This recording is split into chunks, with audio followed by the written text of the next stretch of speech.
Palovni, ya'ni oshni kim kashf etgan? O'zbeklarmi yoki tojiklar? Bu savol bo'yicha oshxonalarda, to'ylarda va izohlar bo'limida ko'p yillardan beri bahs-munozaralar davom etib kelmoqda.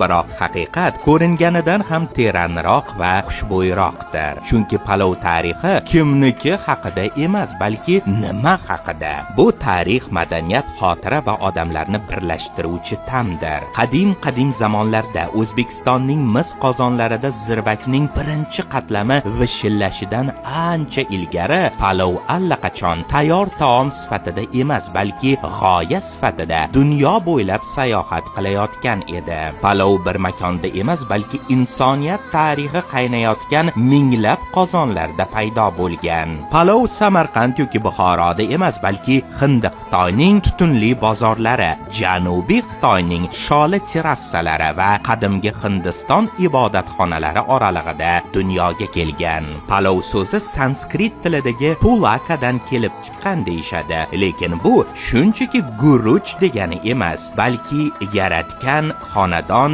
oila tafti haqida o'ylar ila tayyorlanadigan guruchdir. Arab savdogarlari bu retseptlarni musulmon xalifaligi karvonlari ila Eron, Mesopotamiya va oxir oqibat O'rta Osiyo yerlariga yo'l olganida o'zlari bilan olib ketishgan.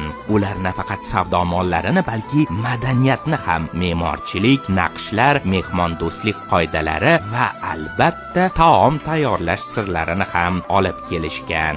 Eron va Kavkaz saroylarida palov hashamatli taom edi. Usmoniylar imperiyasida esa palov boshqa taomlarga hamroh ovqat bo'lgan. Ammo aynan Turkistonda, ya'ni bugungi O'zbekistonda u oshxonaning gul toji va millatning yuragiga aylandi. Bu yerda uni palov emas, oddiy qilib erkalagandek osh deyishadi. O'zbek osh ifori bilan tug'iladi va umrining oxirigacha uning muattar hidini tuygan holda yashaydi. Ha, to'g'ri, osh muazzam qozoq dashtlarida, go'zal qirg'iz to'ylarida, mag'rur tojik tog'larida ham yashaydi. Lekin aynan vatanimiz O'zbekistonda u haqiqiy san'at asariga aylanadi. Osh avlodlarni, qo'shnilarni, begonalarni bir-biriga bog'laydi. Zotan osh so'zi chuqur ildizlarga ega. Ba'zi olimlar bu qadimgi turkiy tuhfa desa, boshqalar yo'q, bu inglizcha it so'ziga qarindosh bo'lgan Hind-Yevropa tilidagi yemoq so'zining aks sadosi deydi. Lekin bir narsa aniq, osh bu shunchaki taom emas, bu xotira, marosim, madaniyatning bog'lovchi to'qimasidir.